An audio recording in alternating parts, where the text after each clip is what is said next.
Hotep, and welcome once again to another edition of Community Cop. My name is Noel Lita, one of the co-founder members of 100 Blacks in Law Enforcement Who Care, and I'm here again with my two co-hosts. First of all, Julian Harper. Welcome. The legal genius. And second of all, Michael Graves, a.k.a. Big Mike. Namaste. And we'd like to once again welcome you, our viewing audience, who is tuned into this program, and remind you once again to invite those friends and families or foes who may not have access to public access television, that they can view the program over the internet via ManhattanNeighborhoodNetwork.org.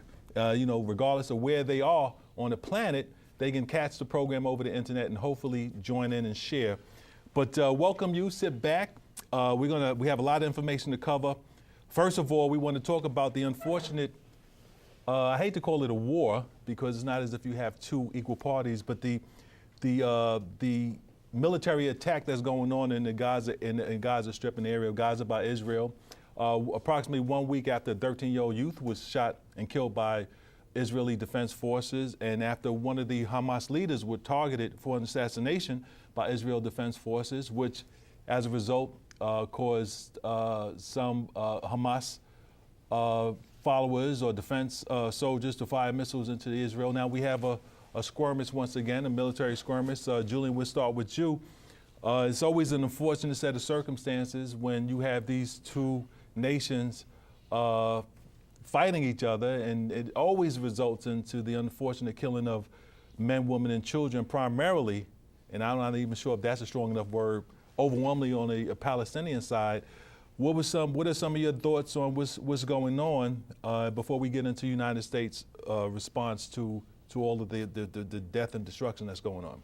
You know, I think it's actually a real sad state of affairs because, as you stated, and a lot of people really don't look at it from this perspective, there are multitudes of innocent men, women, and children that are being continuously bombarded with bombs, being killed, losing their lives, their loved ones, and it is unnecessary.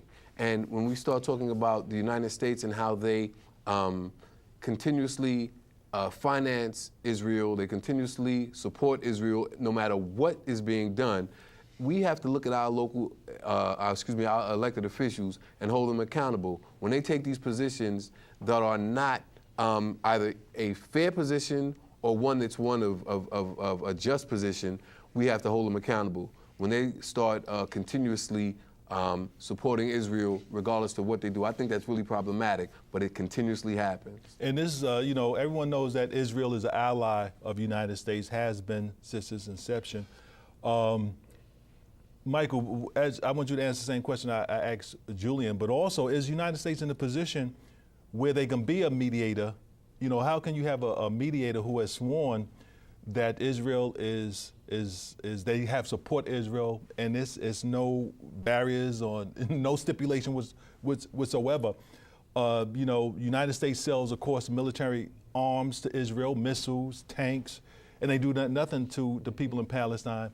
How can United States even be a mediator when they so heavily, unrepentantly, repeatedly, historically supports one side over the other? Or can they be a mediator in this particular situation? Well, in America's own mind, it can be a mediator. It can be whatever it wants to call itself. You're really a co-conspirator, truth be told, because the fact is you cannot be objective in a situation where you are, when you have already told unconditionally Israel that no matter what you do to Arab people, I will support you. And so that already unevens the playing field. When you look at any time there's a conflict with Israel, and actually, and I agree with Noel, his definition when he said it's not really war, it's actually a state of tyranny. This is what it is when you have when you can encircle the opposition, when you can control food stuff going in, medical supplies, water, when you can control their very livelihood to that degree, and you are so heavy-handed, you claim that you're being bombarded with rockets and you reserve the right to protect yourself. But if this has been going on for a minimum of 7 to 8 days, and yet you only report 4 deaths, then how many rockets, and these are homemade rockets, by the way.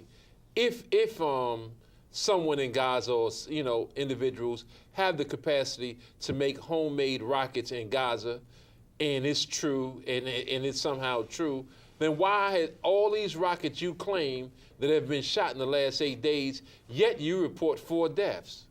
To me, it doesn't compute.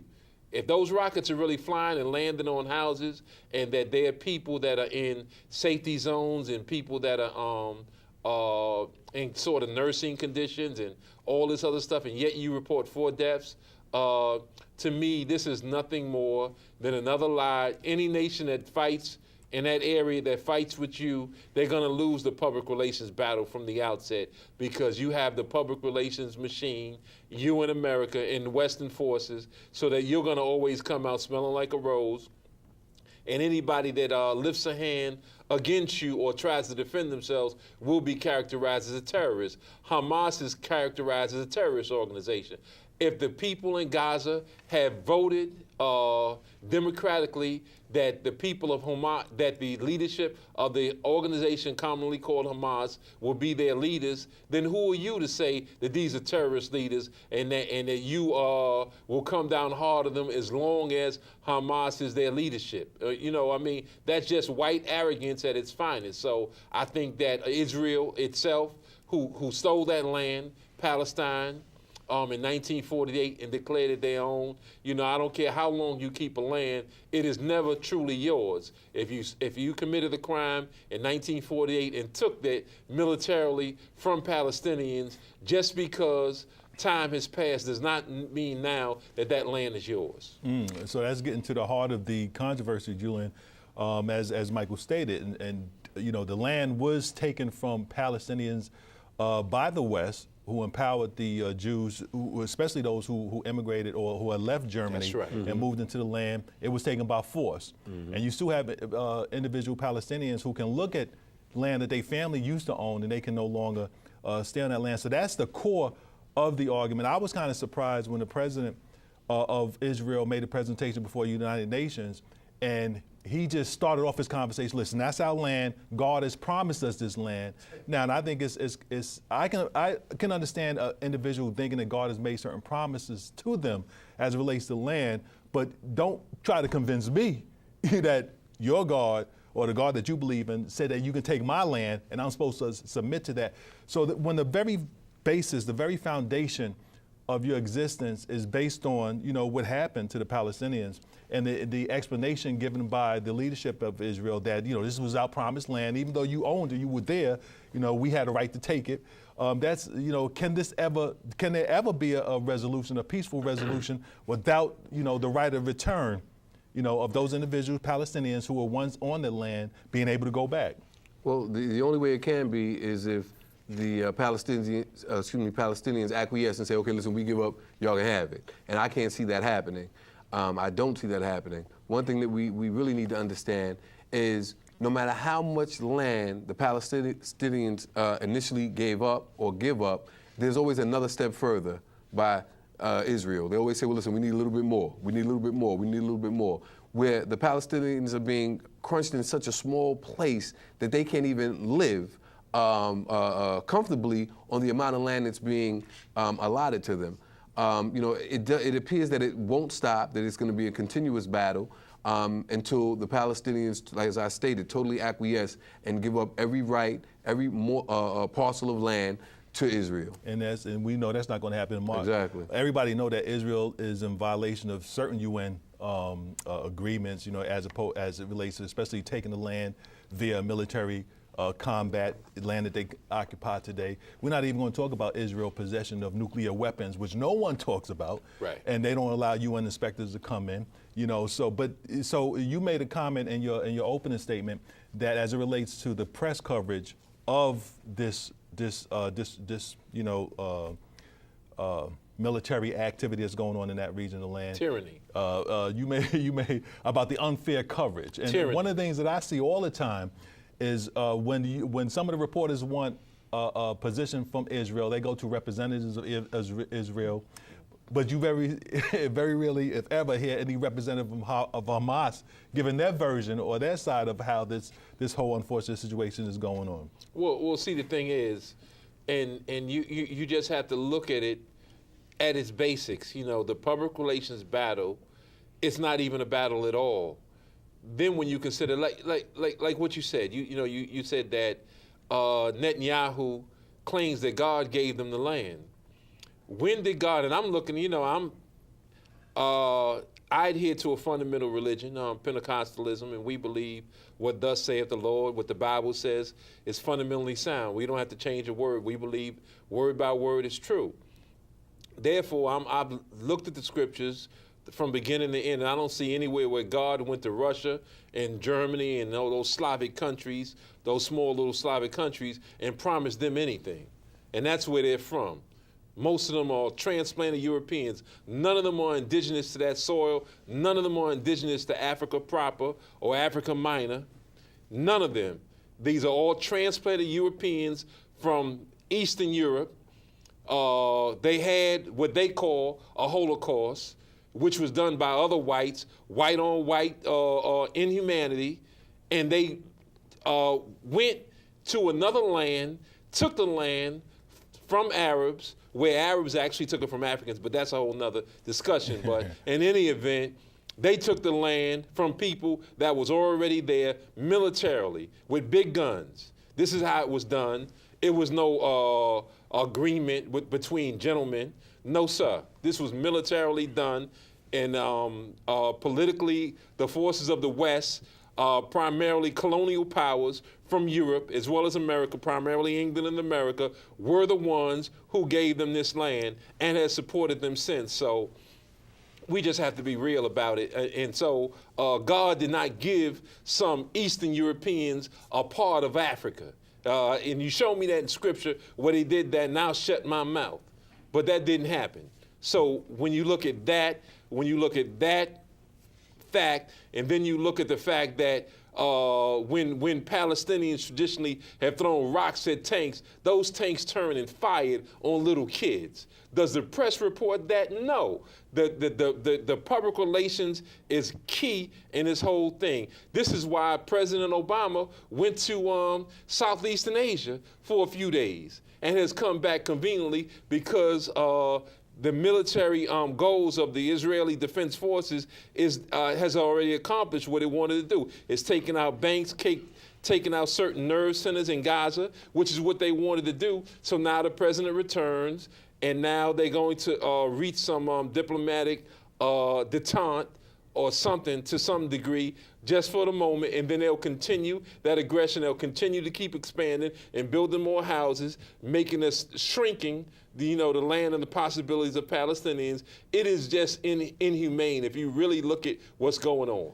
All right. Well, I'm certain we'll keep abreast of the unfortunate set of circumstances that's occurring there, and lives are being taken as we speak. Children, men, women, and children are being killed as we speak. But we'll see how this transpires. I have my own prediction, and I stated a while ago on this program that there will never be any peace in that region based on the current set of circumstances. That's unfortunate, and at the end of the day, the real unfortunate set of circumstances is the constant murder of men, women, and children, in that region. But we'll stay abreast of that. Issue number 2, this week, the Republicans, after taking a whipping in the presidential election, they, to quote Ms. Bush, she said the Republicans just need to get over it. They won. We just need to get over it and move on.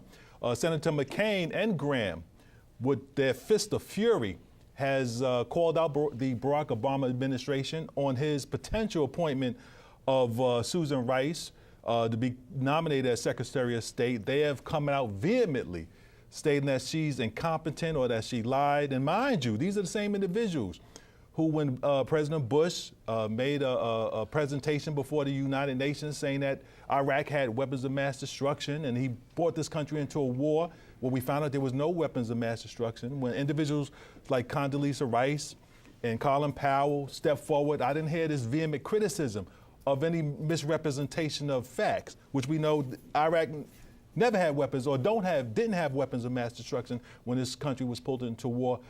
Hundreds of individuals were killed. Thousands were killed. Thousands of Americans were injured, but they didn't have the same anger. Julian, can you explain this? And does it seem as if it's just sore losers attempting to embarrass our president? Well, I mean, if you want to define it as sore losers, I don't have a problem with that. But I think this is just, par for the course. This is the way they have operated. They continuously operate in this manner, and I'm not surprised by it. Her statements were statements that information that she received from other government officials who were actually doing the investigations. So her repeating that during an interview, I don't think causes her to be someone who's being less than honest or being incapable or being unintelligent. This is just an attack by the Republican Party. I mean, we have to be clear that this isn't something that's going to change their modus operandi. That's the way they always operate. So let's be clear. That's what we're going to see. So it shouldn't surprise us, and I just expected it. And Mike, normally senators rubber stamp a president's choice for Secretary of State. And even if they believe what they're stating, it doesn't seem as if it rises up to their criticism. And their total blasting President Obama for even considering or possibly considering Rice for this particular position. I don't see, when you see these cats talk, man, it's like they're going to bust a blood vessel. And like I stated, when you look at the whole Iraq situation, because they using the individuals that were killed, including the United States ambassador who was murdered in Libya as a result to the rush on the embassy. Her statements came about a week after it was over. They're using these four dead individuals as a pretext of being critical of the president. And as I stated, nothing, and not even 9/11, about the lack of preparation or defense that the United States had to allow that to happen. Bush was the president at the time. 9/11 and the war in Iraq. No criticism from these individuals. And when you weigh both in the balance, even if they had a problem with what she said at the time that she said, and to mind you, it was just still going on, what was happening over there. But what is your evaluation of this whole incident? Well, lying is common in politics. Whether it was Rumsfeld or Cheney, they could lie about 9/11. They could lie about, well, if you don't do something now, there's going to be a plume of smoke, indicating, nuclear activity. I mean, weapons of mass destruction is commonplace. But let's get to the crux of it. The bottom line is these are white folks that just have a problem with black folks. But they have garbed themselves with responsibility. They wear nice suits, nice ties. They speak the King's English very well. Consequently, they look responsible. They're not doing it the way in the old traditional South, just calling black folks niggers. So when they say things like incompetent, when have you ever heard a white man call another white man incompetent? They will disagree on the level of ideas. They'll disagree with tactics and procedures, or they'll raise moral questions, but they don't call each other incompetent. The Republican Party has never called Bush 43 incompetent. They didn't say that intellectually he was challenged. They just said he's a common guy that you can have a beer with. That's a code word for he's dumb, he's stupid. You can have a beer with him, as opposed to someone professorial like President Obama. Now, the fact is, I've heard them call him a failure. Now, whether you like President Obama or not, whatever you want to call him, whatever adjective you want to use, he's not a failure.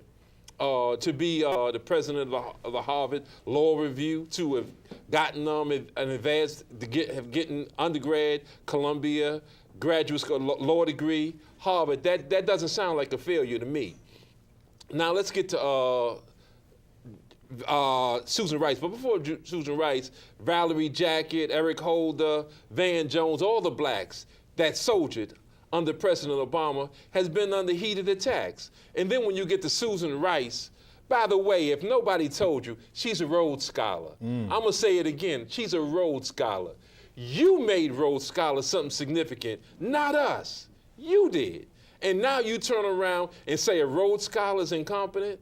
I mean, there's only maybe 30 a year. Of all the students in America, maybe 20 to 30 people get chosen to go to Oxford University. and she was among them.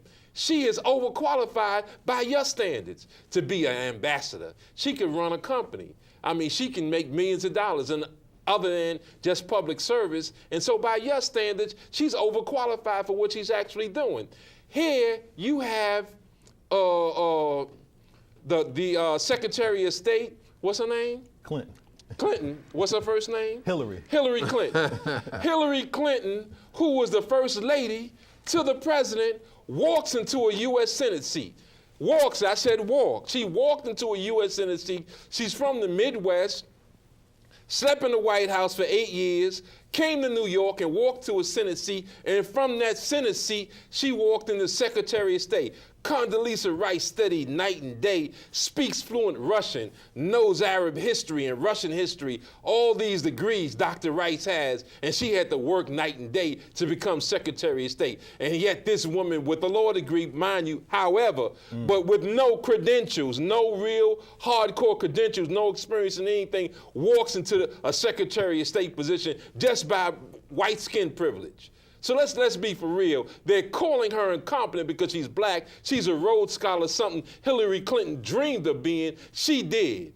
Okay, so not only I'll just say, your time, brother. The truth be told is that these are all code words. When you hear urban this and you hear Chicago style this, they're saying that the president is a thug and all these people that work under him are thugs. You don't have a problem with lying. You lie every day at Fox News. You lie every day on ABC Radio and NBC and CBS. You lie every day, all day long. You worried about how she articulated the events of that day. And just one last thing, and I'll stop. The events of that day, why are we having a discussion about Benghazi? Was it spontaneous or was it contrived? When you killed tens of thousands of Libyans, when you killed and removed the president, when you removed all of his leadership and killed his sons, when you killed his daughter, going back 30 years ago to the Reagan administration, killed his daughter, who was in one of the compounds, what was she, 15 months? Yeah, 15 something like 15 months old, killed her, and you wondering why people would kill some representatives of America, an ambassador, and other people that are in the embassy at that time? Were you just crazy to even think of, was it spontaneous? You don't think of spontaneous. When you killed people and you bombed them, you've removed their government and you've installed your own people, and you wonder why they killed 4 white folks. That's what's bothering you, because Mark Levine said it today, they killed 4 white people. That's why the president's not concerned, because he's black and 4 white people were killed. You're just, look, you just crazy. All right. Please. Julian, thank you for that history lesson, Mike. Julian, Mitt I'm Romney. trying to come down off of Mike. Go ahead, brother. Mitt Romney, after his defeat by President Obama, stated that he had a conversation with former President Clinton, and stated that the only reason why he won, Obama won, because he promised to give gifts. Now that's another cold word. He promised to give gifts to special interest groups. Then does it sound like a sore loser? Well, I mean, again, if you want to define that as a sore loser, but I mean, I think that can be apropos. But one thing I think we have to understand is that, and Mike is so correct when he talk about, and I'm going to rephrase it, the lack of respect, and I'm trying to be polite, that they have for African people. You know, they refuse to say that President Obama just right out and out won the race, that he strategized, he outplanned, he outworked, he outprepared, he outshined Mitt Romney. So they don't want to say that. So they will utilize any form, any way of characterizing, any way of defaming President Obama to appease themselves, to make themselves feel better about the incapable way or unintellectual way that he ran his race, the failing way that he ran his race. That's the bottom line. He lost his race. He was unable to outshine President Barack Obama.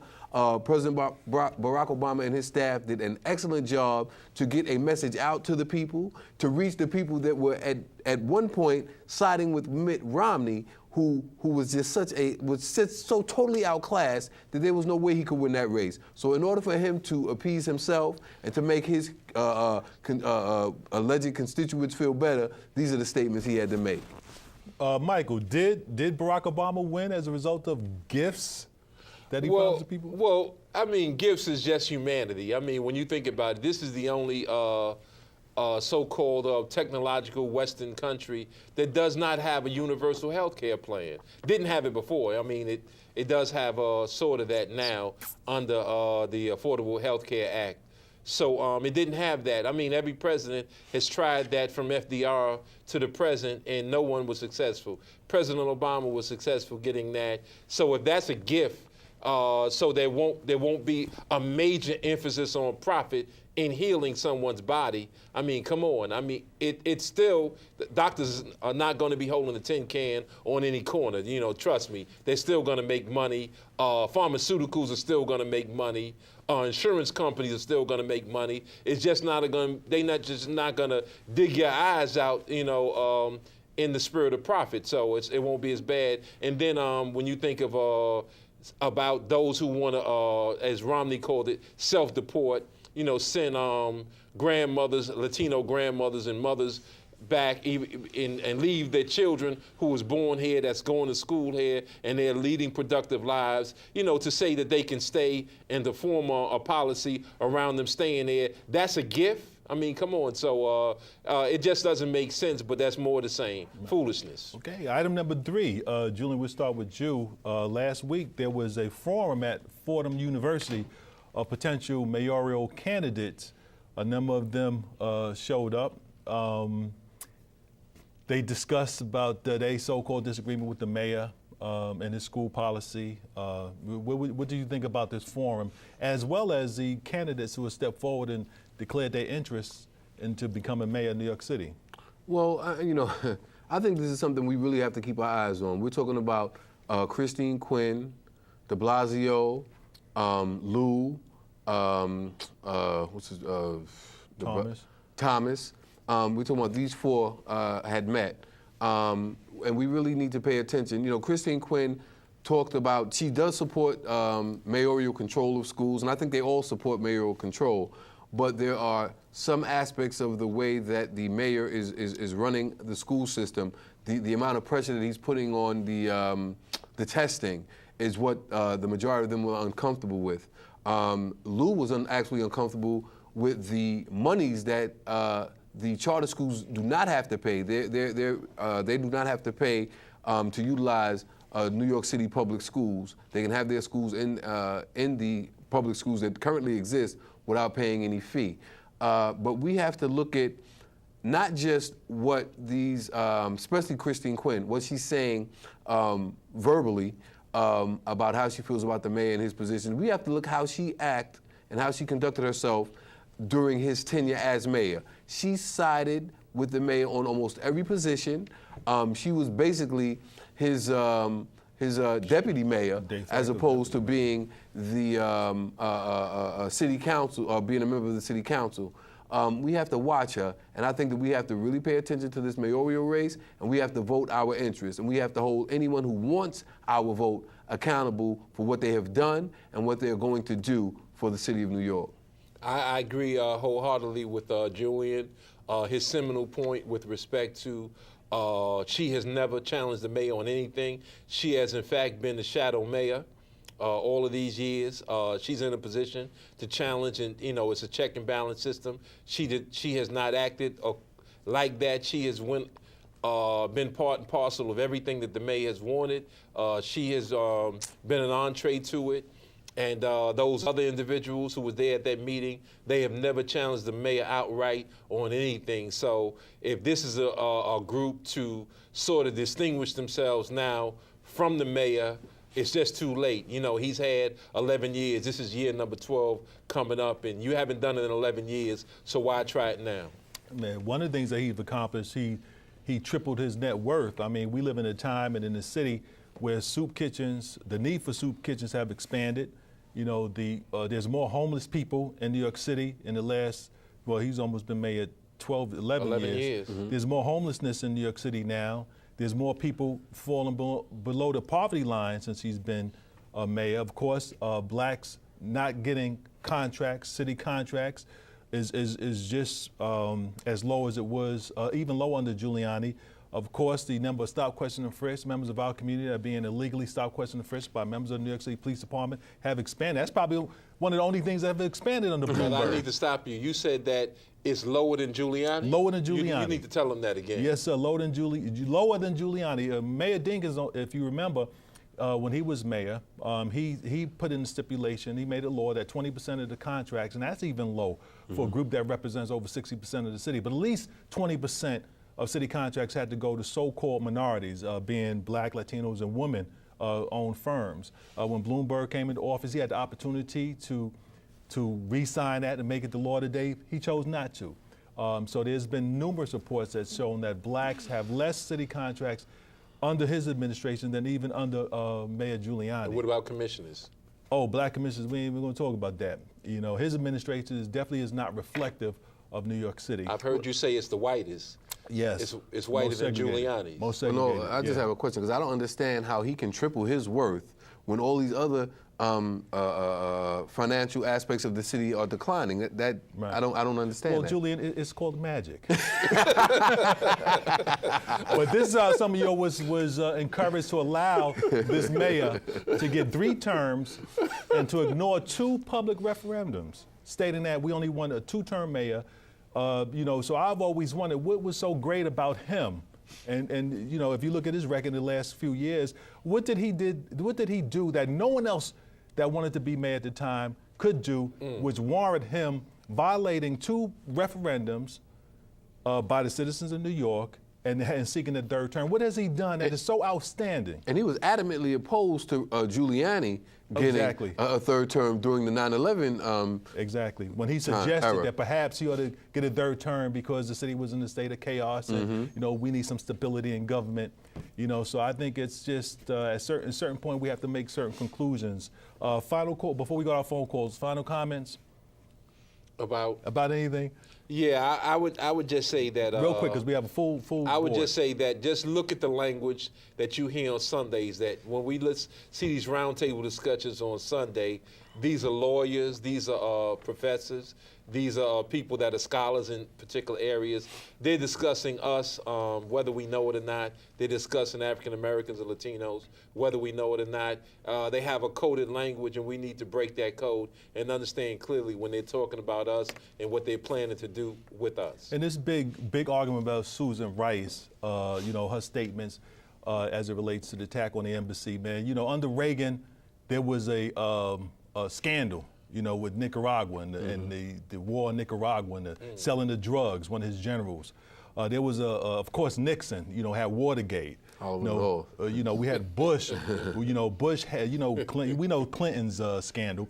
President Bush had the Iraq War and the fake accusation that Iraq had weapons of mass destruction. So they want this president to have some kind of scandal, some way, shape, or form. So they're concocting something, Right. which even some of the senators just say, listen, even if she misstated or misquoted or gave wrong information, it doesn't, because some of them are calling for hearings that are similar to Watergate. Right. And It everyone is definitely saying it doesn't doesn't amount amount to that. But they're trying to build it up, and I'm not really surprised at Senator McCain, because you know, he lost to Barack Obama the first time around, and he had to go back home to his friends and explain how he lost to this cat, Black guy. this black, what they call him, a public organizer, Yeah, community a organizer. community organizer. organizer, how he lost to a community organizer. But first phone call, welcome to Community Cop. Where you calling from? Harlem, Hotep. Hotel, brother. Be well. I want to say what up to Veronica Kitt, Nat Berry, Nat Woods, Sheila Berry, the crew, Mr. Leader, Mr. Harper, Mr. Graves. I'll be real quick. Hotel. Hotel. Hotep. The question on Susan Rice. You know how I feel about all these folks. I know she's a hit woman, and I know she probably will be installed. My question is to you, Mr. Graves, what part did she play in the not the Benghazi ordeal, but the toppling of Gaddafi. Of Gaddafi, and also you shut me down last week, Mr. Graves. You gave me a lot to think about. My question is, what potential does that dirtbag Quinn have becoming mayor. And if there is another incident in the city, whereas a hurricane or something like that, shouldn't we start to prepare ourselves so we won't be in those FEMA camps and things like that? And that's enough, brother. We got a lot of three questions. Well, hopefully I'm gonna try to do it real quick, and my colleagues will get me if I miss anything. I'll just say for the record that her job, like any other person who works at the leisure of the president, is to insulate the president and to say certain things and to carry out certain responsibilities. But you have to protect the commander-in-chief, which is what she did. So she's just a spokesperson. With respect to Christine Quinn, she's put herself in a position where she's now, it looks like she's a so-called one of the favorites to win the election next year. But the bottom line is, what are we going to do about it? She should never have been speaker. She's incompetent, does not have the skills to be the speaker, and she showed that she's unwilling to challenge the mayor on anything. She was a one-track pony all these years. Her whole concern to get in the city council and to her whole concern was the whole thing on homosexuality, the whole gay thing and gay rights and that thing. And that was her only position on anything all these years. And now she's a speaker, and she's sitting people down and propping other people up in the city council. She should never have been given that kind of power because we under white minority rule right now.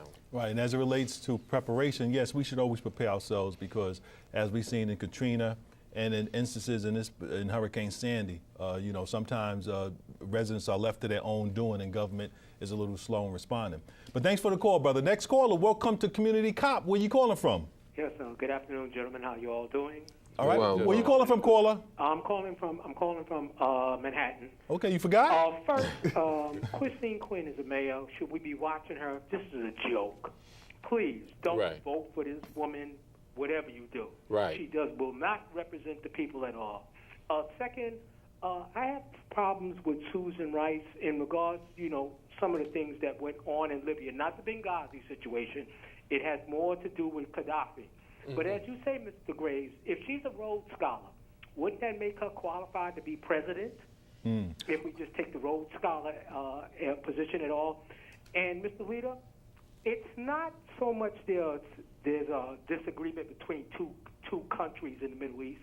You have one country and you have a 19th century colony. I will close there, gentlemen. Good afternoon. Okay, thank you for your question, Mike. Oh yeah.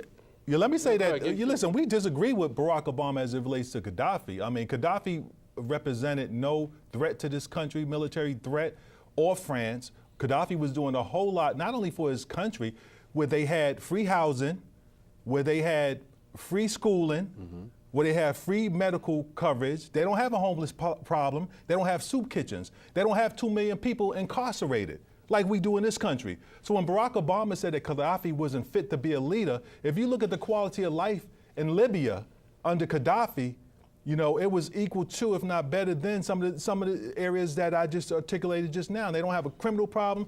They don't have a drug addiction problem. They don't have a homeless problem. So when this country murdered Gaddafi, we were against that, and we criticized Barack Obama and Sister Rice when she made her declarations before United Nations. It was wrong, it was inappropriate, and he represented a good opportunity for Africa, which he was trying to remove the IMF.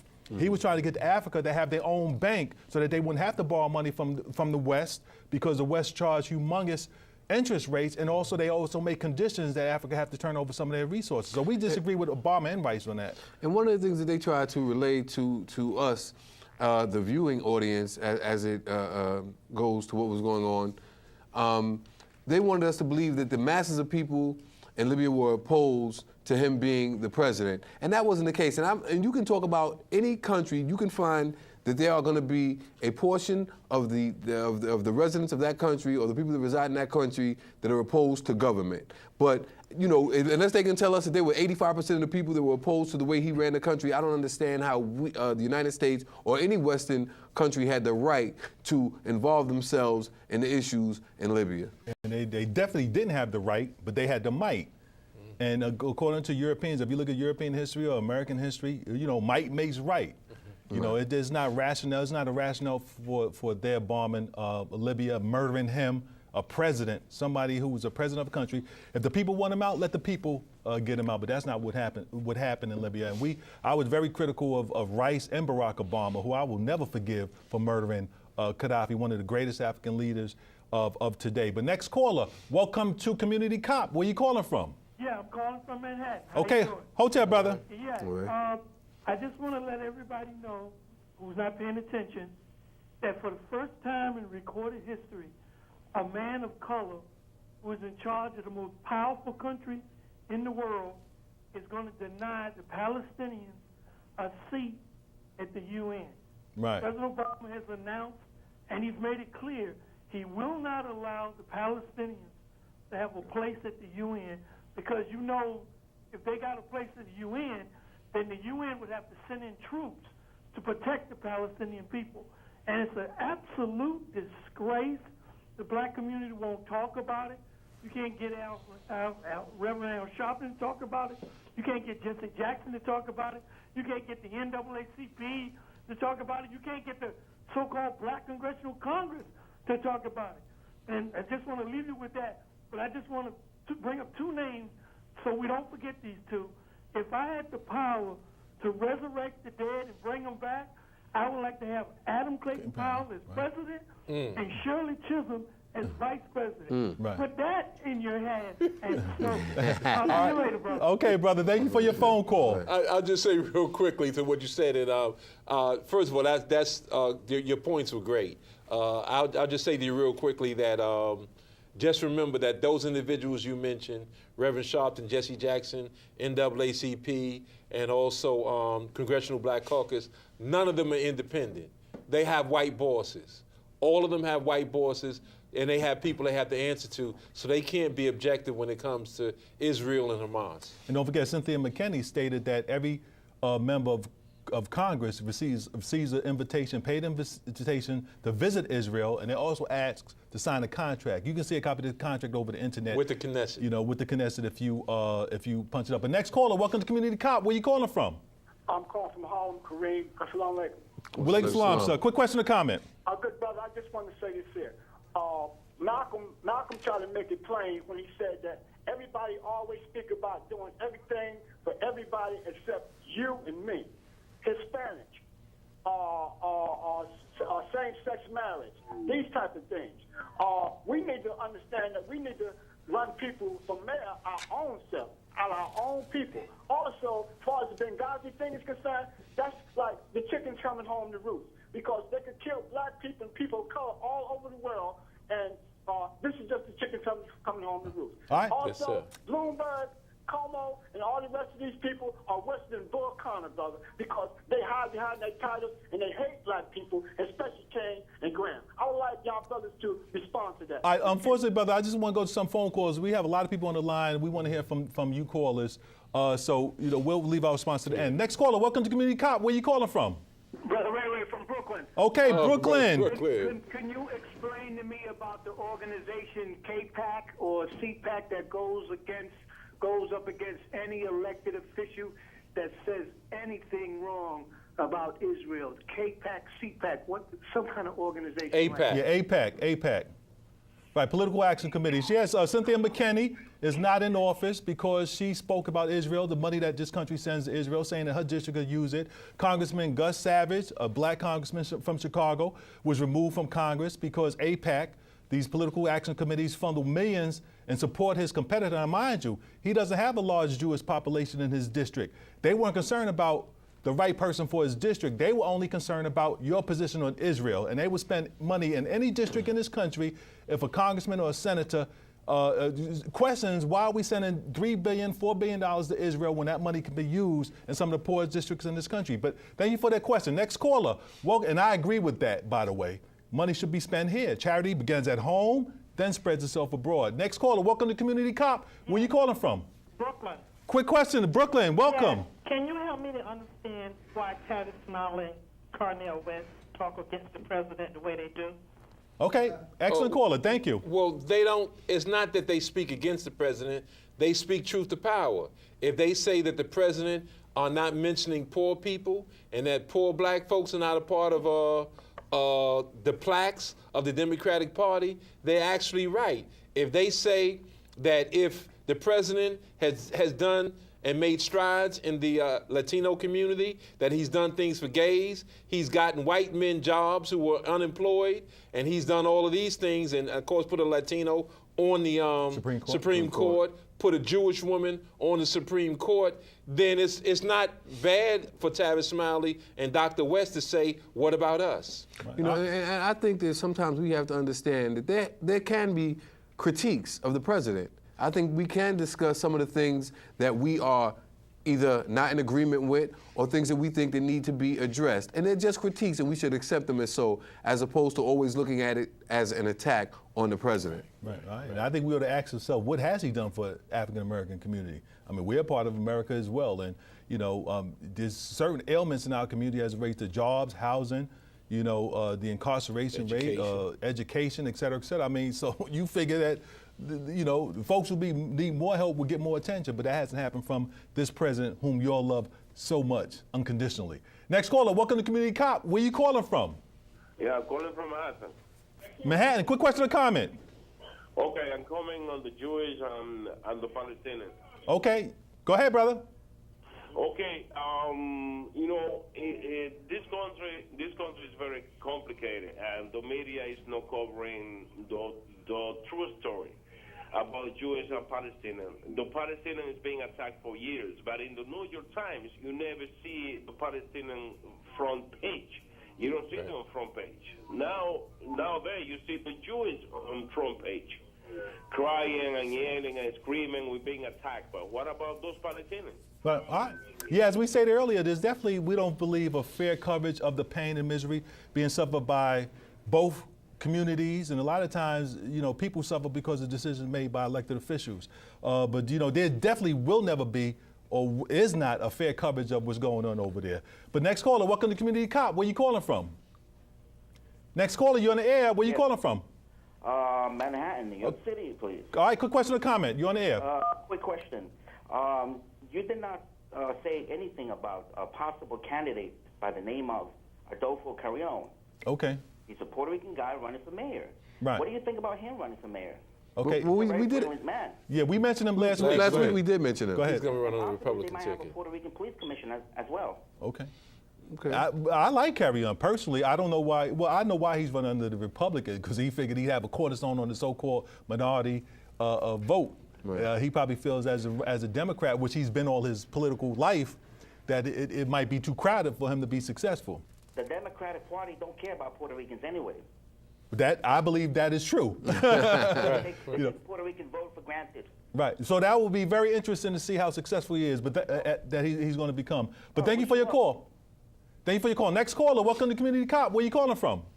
I'm calling from Queens Village. Queens Village. All right. Quick comment or question. Okay, my question is, why is FEMA aid? They make it seem as though they're sending help. I applied for FEMA aid, and they said they were going to send me a small business administration loan with no interest. That's not aid. That's another bill they're adding to, you know, to whatever it is that I have to pay. Right. Is there really any true assistance that, like a grant or anything for people, you know, that are applying to FEMA, or is everyone getting offered a small business administration loan without interest? Right. All right. Which is in truth another Got to call bill. elected They're officials for offering that. me aid. Okay. Excellent. We have your point, sister. Say that again. Yeah, Michael? you're going to have to call elected officials on that, because FEMA operates differently other places. I mean, they give farmers, white farmers, they give them benefits, and when black farmers want something, they get it in the form of loans, if they get it at all. So there's a racist element in all of these so-called handouts. So you have to challenge your elected officials and find out the real deal. And we're talking about your city council person, your congressional person, your Senate, your state Senate, your state assembly person. Reach out to all of them. Next caller, welcome to Community Cop. Where you calling from? Hey, calling from the Bronx. Okay, the Boogie Down. Listen, hold on a second. Time out, brother. We hit just about every borough with your phone call, so you get a prize. You get an extra you get a 30 salute. seconds to talk. Go ahead, brother. Quick question or comment? Okay, I'm just trying to find out, do you brothers still support Charles Barron? When you say support, yeah, I love Charles Barron. You know, I disagree with him on certain points. So I don't know when you say support, what do you mean? I mean support like just showed before. You know, you used to really talk about him and agree with like a lot of his policies or whatever. But I rarely hear you talking about him anymore. You know. Right. All right. Well, no, I love Charles Barron. There's times that I agree with him, and there's times I disagree with him. All right. But thank you for your call, brother. Next caller, welcome to Community Cop. Where you calling from? I'm calling from Harlem Village. From Village of Harlem, pardon me. Okay, hotel, brother. That's okay. Quick question. Question. Has Israel had any troops in any of these wars since George Bush? I'll take my answer out there. I'm sorry. Say that again. Did he say truce? Did he they said have troops or truce? I'm not I sure I don't know whether he said truce. No, I or think truce. I think his question did when you have these United Nations forces that go around the world, did Israel, to your knowledge, has Israel ever sent soldiers into any of these? Well, I think the bigger question would be, has any soldiers ever went into Israel when other countries go out of bounds and they're excessive with their own people? There's at least a question raised as to sending in peacekeeping forces. No one has even suggested for a second to bring in peacekeeping forces to protect Palestinians from Israeli terror. And it has nothing to do with the religion of Judaism. We're just talking about military terror, and that's what they've always impacted on the Gaza area and the Palestinians in particular. You know, they won't even let medical supplies in if they get up on the wrong side of the bed. They say no medical supplies, no food is coming in, and they will bomb tunnels and anywhere they think that food is coming in from. That's just inhumane. All right, next caller, welcome to Community Cop. Where you calling from? Yes, I'm the same caller.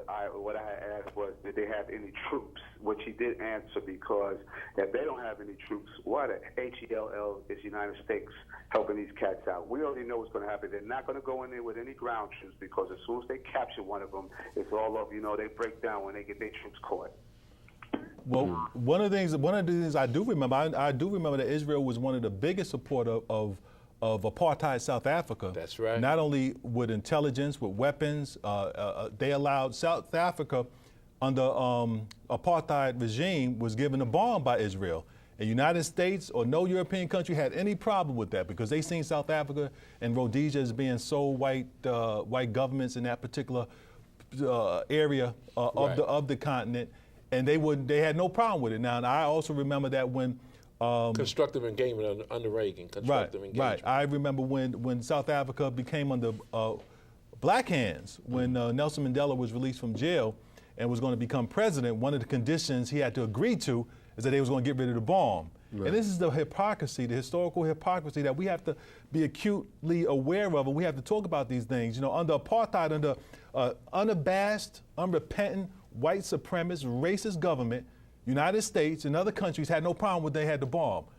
But when a gentle soul like Nelson Mandela, who was sitting next to de Klerk and accept the Nobel Peace Prize, you should have chopped his head off if you had any ounce of integrity on you. This man had murdered hundreds and thousands and tortured hundreds of thousands of your people, and you sit next to him. But when this docile, humane individual becomes president, you know, United States and the West say, yo, first you got to get rid of that bomb. But that's the hypocrisy. Israel helped South Africa get the bomb, and they provided intelligence for a lot of the wars that happened in that region. And helped them capture Nelson Mandela's intelligence. But last caller, before we go up there, we only have two minutes left. Where you calling from, caller? Excuse me? Where you calling from? Calling from Washington Heights. Washington Heights. Okay, quick. You have 30 seconds, sister. Okay. Go. Oh, am I on the air? Go. Yes, go ahead. You got 20 seconds now.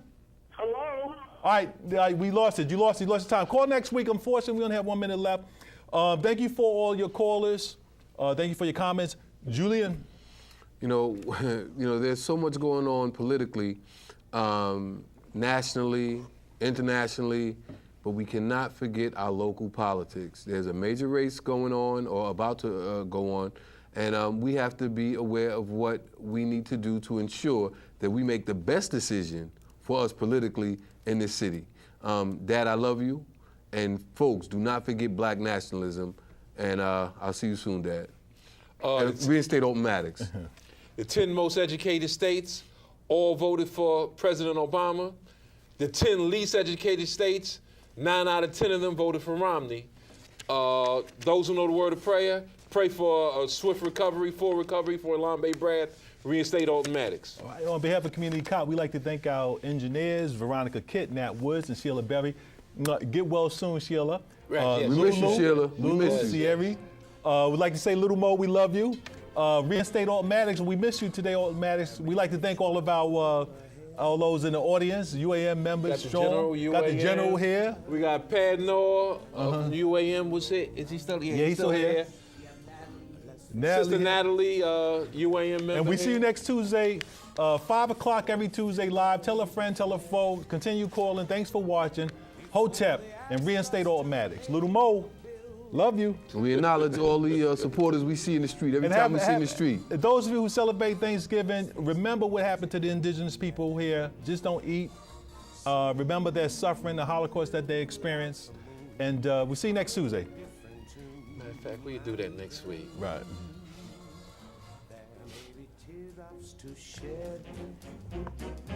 So while there's moonlight and music and love and romance,